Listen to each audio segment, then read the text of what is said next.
दोस्त, आप लोग कैसे हैं? मुझे उम्मीद है आप लोग बहुत ही अच्छे से होंगे। तो आज हम बात करेंगे स्टूडेंट के ऊपर। एक गरीब फैमिली से एक स्टूडेंट होता है, ठीक है?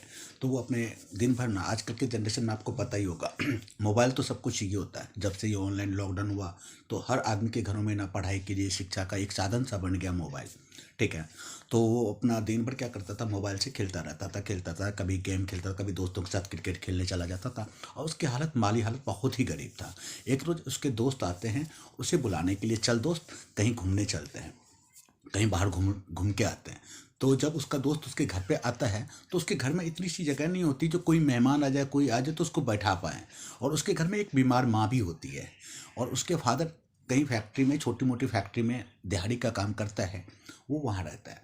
तो उसके दोस्त जब आते हैं, पहली बार घर पे आता है, वो अचंभे में पड़ जाता है दोस्त को देख करके, क्योंकि उसका जो रहन सहन होता है लड़के का, वो अच्छा सा रहता है। क्योंकि मोबाइल भी, आईफोन लेकर के चलता रहता है, वो अपने घर में बैठा रहता है, गेम खेलता है, दोस्तों के साथ मौज मस्ती करता है, तो उसे एहसास नहीं होता है जो ये इतनी गरीब होगा, इतनी पुअर होगा। तो वो आता है और दोस्त को देखता है, जब उस माली हालत में देखता है तो दोस्तों से कहता है, यार तू इस यहाँ पे रहता है, तू इसी घर में रहता है? बार बार वो हिंट करके पूछता है। तो वो कहता है, हाँ भाई मैं यहीं पे रहता हूँ, तुझे क्या दिक्कत? मैं तो यहीं से बचपन अपना गुजारता हूँ, ये मेरी घर है, मैं यहीं रहता हूँ।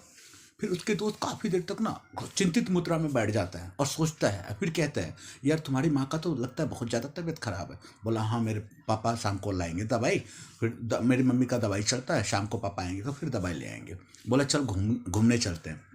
बोला, कहाँ चलना है? बोला, चल तो तेरे को मैं घुमा के लाता हूँ। फिर वो अपने दोस्तों को लेके जाता है, ठीक है? वो दोस्त उसको क्या करता है, उसके फैक्ट्री, अपने उसके जो पापा काम करता है उस फैक्ट्री लेके चला जाता है। और दूर से ही उसके पापा, लंच का समय होता है, वहाँ पे बैठ करके लंच करता है, और अपने दोस्तों के साथ एक दो दोस्त बैठा होता है, उससे बातचीत करता रहता है।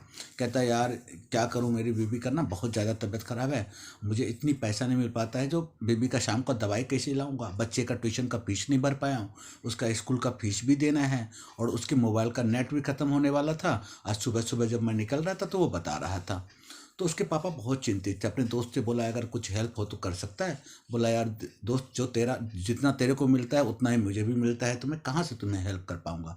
फिर वो कहता है अपने दोस्तों से, यार मुझे कुछ ही दिन तकलीफ है, मेरे बच्चे ना बड़े होंगे, फिर हमारे बच्चे, देखना इतनी ही बड़ी कंपनी, हमारे बच्चे कंपनी बनाएगा, क्योंकि मैं बच्चे के लिए इतना मेहनत करता हूँ, तो मेरे बच्चे मुझे हेल्प जरूर करेगा। तो ये चीज़ें उसके दोस्त ने जब अपने दोस्त को सुनाया, बोला, देख तेरे पापा को तुमसे कितना आशा है।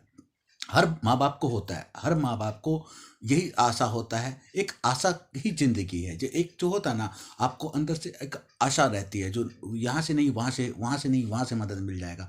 तो हर माँ बाप को एक अपने बच्चे से ही एक आशा होता है, जो मैं नहीं कुछ कर पाया तो मेरे बच्चे ये कर पाएंगे, ठीक है? तो वो अपने पापा का बात सुनता है, बड़े अचंभित हो जाता है। फिर वो, उसके दोस्त कहते हैं, यार देख तेरे मम्मी पापा को कितना आशा है, तेरे पापा कितनी मेहनत करता है, और इतनी सी कम पैसा में तेरे लिए कितना सोचता है। घर में तेरे माँ बाप बीमार, माँ मम्मी बीमार है, बता कैसे तू क्या करता है? दिन भर तू मोबाइल पे टाइम पास करता है, हम लोगों के साथ मौज मस्ती करता है, तू हाथ क्यों नहीं बटाता है? तब वो लड़के को अंदर से एक आवाज़ आती है, अंदर से एक जज्बा आता है, क्योंकि वो हकीकत देख नहीं पा रहा, तो वो हकीकत देख लिया अपने पापा को, जो मेरे पापा कहाँ से पैसा लाते हैं, कितनी मेहनत करते हैं और कितना जोर पाते हैं, और हमारे लिए क्या कर पाते हैं। फिर वो एक प्रतिज्ञा, संकल्प लेता है, एक अंदर से आवाज आती है, वो अंदर से ऐसी आवाज आती है, जो वो संकल्प ले लेता है, मेरे पापा ने जो कहा है, जो एक फैक्ट्री, इस जिस फैक्ट्री में काम करते हैं, हम इससे ज़बरदस्त फैक्ट्री बना के देंगे, इससे बहुत बड़ा फैक्ट्री बना के देंगे। एक अंदर से बहुत संकल्पित हो जाता है उस समय, वो परिस्थिति को देख करके, सच्चाई को देख करके, सच्चाई का सामना करने की उसमें हिम्मत आ जाती है, और वो संकल्पित हो जाता है, और पूरी 24 घंटा वो मेहनत करता है, और कहीं भी नहीं जाता, कोई मोबाइल पर कोई गेम नहीं, कोई फालतू का स्टेटस चेंज नहीं, कुछ भी नहीं करता, वो सिर्फ पढ़ाई पे एकदम निर्भर हो जाता है, और संकल्पित हो जाता है जो मैं पढ़ूंगा। और वाकई में 1 साल वो इतनी मेहनत करके पढ़ाई करता है, वो अपने स्टेट में टॉप आता है। स्टेट में जब टॉप आता है तो मीडिया वगैरह आता है, जो भाई आपने इतनी, और समाज के लोग भी देखते हैं, यार ये तो आवारा, मतलब गुंडा ऐसे टाइप का था, ये आवारागर्दी करता था, दिन भर मोबाइल पे लगा रहता था, इतना अच्छा नंबर कहाँ से लाया? तो वो मीडिया में जब आता है और सब उससे पूछता है, इंटरव्यू ली जाती है, तो बोलता भाई आपने सर ऐसे कैसे पढ़ा और इतनी टॉप आपने एक इतिहास में नाम लिखवा लिया अपना, इतनी टॉप मार्क लाए हैं, इतना अच्छा स्टूडेंट कैसे निकल गया। तो उन्होंने वो अपने अंदर बताया सारी कहानी, जो मेरे ऐसे ऐसे थे मेरे दोस्त के साथ मैंने देखा, मैं अपने पापा को देखा, तो मेरा एक ही संकल्प है, जो मैं पापा को जिस फैक्ट्री में काम करता हूँ उससे बहुत बड़ा फैक्ट्री बना के दूँ, मेरा एक ही संकल्प है, एक ही सोच है। तो वो अपना संकल्पित होता, कुछ साल कुछ महीने कुछ साल बीत जाते हैं, फिर वो अपने उस जो संकल्पित होता है, जो चीज़ सोच रखा होता है, वो उसी पे काम करता रहता है, करता रहता है, करता रहता है, करता रहता है। एक दिन वाकई में वो बहुत बड़ा पैसा वाला बन जाता है, उससे बड़ी फैक्ट्री लगाता है। तो दोस्तों, मेरे कहने का मतलब ये है, जो आप ना काम चोरी मत करो। ये आप कई स्टूडेंट ये कहते हैं अपने मम्मी पापा से, अपने आप से ये कहते हैं, जो मेरे से ये मैथ नहीं होगा, मेरे को मैथ समझ में नहीं आता, मेरे को फिजिक्स समझ में नहीं आता, मेरे को केमिस्ट्री समझ में नहीं आता। ये एक बहाना है। जिंदगी को अगर एक बहाने में आप तब्दील करना चाहते हैं तो ये सारी चीज़ें आपके लिए ठीक है, बट ये जिंदगी थोड़ी ना हुआ। जिंदगी में अगर आगे बढ़ना है तो आपसे बड़ा कोई भी चीज़ नहीं है, आपको संकल्पित होना ही पड़ेगा। आप कर सकते हैं, आप ही हैं जो आप सब कुछ कर सकते हैं, वो भी पढ़ाई, क्योंकि वर्क ही आपका एक ही काम होता है जो आपको पढ़ना है। हमारे हिंदुस्तान के अंदर 80% लोग पुअर घर से आते हैं, मिडिल क्लास से आते हैं।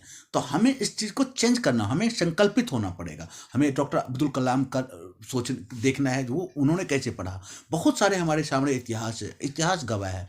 अगर मैं सोच लेंगे जो मुझे ये काम करना है, तो 100% मैं आपको 100% गारंटी देता हूँ, संकल्पित हो जाएंगे जो मुझे पढ़ना ही है, तो आपको कोई भी दुनिया का ताकत आपको रोक नहीं पाएगा। और एक ही चीज़ है जो शिक्षा, जो कब, तो आपको एक संकल्प लेना पड़ेगा, जो मुझे जो है ना, मुझे अगर आपने सोच लिया जो मुझे ये चीज़ करना है, और कभी भी अपनी भावना को, कभी भी अपने अंदर की आवाज़ को, कभी भी ये मत सोचो, ये भी मत कहो कि ये काम मुझसे नहीं होगा। आप हर काम कर सकते हैं, आप हर काम के काबिल हैं और आप ही कर सकते हैं ये काम, ठीक है ना।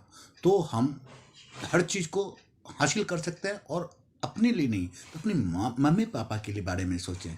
जो हमारे हिंदुस्तान में 80% घर जो है मिडिल क्लास और पुअर क्लास से बिलोंग करते हैं।